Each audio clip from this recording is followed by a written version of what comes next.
खुशामदीद खुशामदीद, champions trophy खुशामदीद। Pakistan के लिए फख्र का लम्हा। पाक वतन 29 बरस बाद बड़े इवेंट के अब मेज़बान बन गया। पाकिस्तान में क्रिकेट के मैदान दुनिया की तवज्जो का मरकज बन गए। दुनिया भर के स्पोर्ट्स चैनल्स पर सब्ज हिलाली परचम लहराने लगा। चैंपियंस ट्रॉफी 2025 के कर्टन रेज़र तकरीब, शाही किला लाहौर का दीवाने आम में खास लोगों की आमद, चेयरमैन पीसीबी, खिलाड़ी और अहम शख्सियात शरीक। चैंपियंस ट्रॉफी विनिंग टीम के खिलाड़ियों का group photo session. Winning team के खिलाड़ी व्हाइट कोट पहनकर शरीक हुए। मारूफ गुलकार आतिफ असलम चैंपियंस ट्रॉफी का ऑफिशियल गाना गाकर हाजरीन का लहू गरमाएंगे।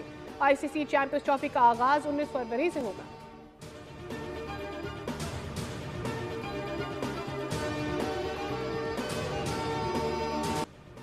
चेयरमैन पीसीबी मोहसिन नकवी ने पाकिस्तान में चैंपियंस ट्रॉफी के इनेकाद को तारीखी लम्हा करार दे दिया। उन्होंने कहा कि सब मेहमानों को खुशामदीद कहता हूँ। स्टेडियम की तैयारी में तमाम वर्कर्स का मशकूर हूँ। ये टूर्नामेंट नई यादें देकर जाएगा। दुनिया को दिखाना है कि हम बेहतरीन मेज़बान हैं। पाकिस्तान चैंपियंस ट्रॉफी के लिए तैयार है। 4 टीमें पाकिस्तान पहुँच चुकी। इंग्लैंड और ऑस्ट्रेलिया की टीमें 48 घंटों में पाकिस्तान पहुँचेंगी।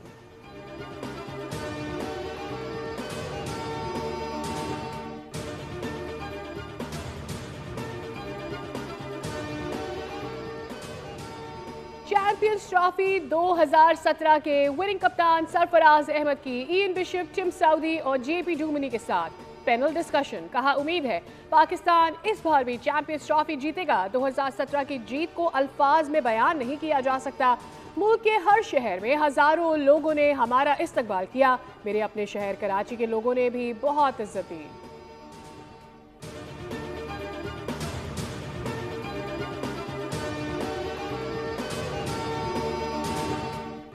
चैंपियंस ट्रॉफी में पाक भारत मैच के इजाफी टिकट भी चंद घंटों में फरोख्त हो गए।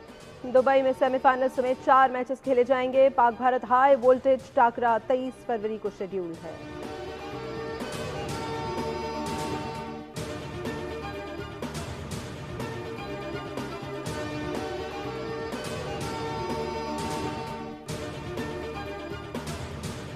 हम लड़ रहे हैं, जिनको समझ रहे हो कि ये जिहाद कर रहे हैं, ये खारजीज हैं। स्टेट के सामने अपने आप को सरेंडर कर दें, then they can expect mercy from the state.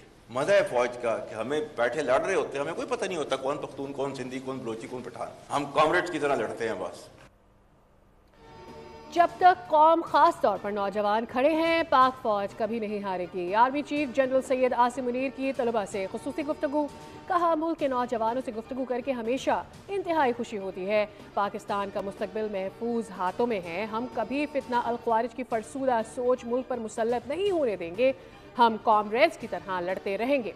रियासत के सामने सरेंडर करने वाले ही रहम की तवक्को कर सकते हैं। जनरल आसिम मुनीर ने कहा कि पाक फौज में कोई सिंधी, पंजाबी, बलोची नहीं है, सब एक हैं।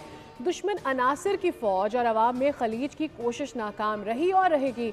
पाकिस्तानी अवाम बिलखसूस नौजवानों का पाक फौज से मजबूत रिश्ता है।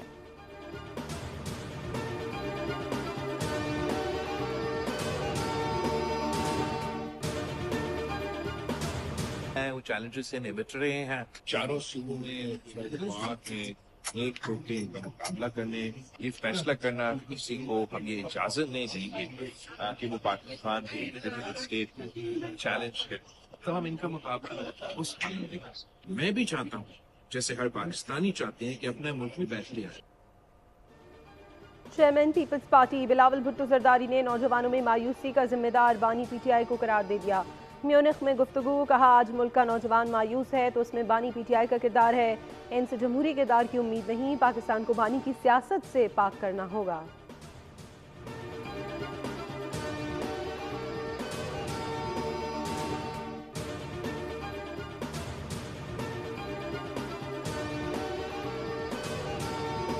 कराची की फ्यूल एडजस्टमेंट के अंदर पर यूनिट 1.93 की जगह 4.98 पैसा लगाए गए। इस वक्त सखर और हमारे दूसरे शहर अंधेरों के अंदर डूबे हुए। अपील करते हैं वजीर आजम, प्राइम मिनिस्टर हैं हमारे, उनसे और सरदार अवैस अहमद लगारी साहब से कि आप अपना निज़ाम दुरुस्त करें। यह आपकी आईनी जिम्मेदारी है।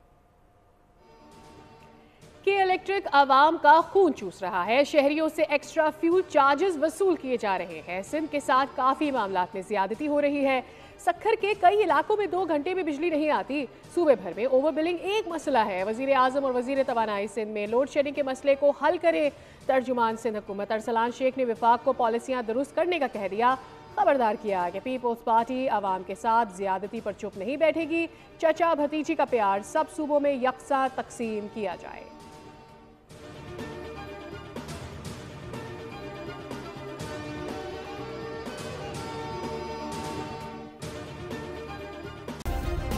सब्सक्राइब करें और बेल दबाएं ताकि कोई खबर रह न जाए।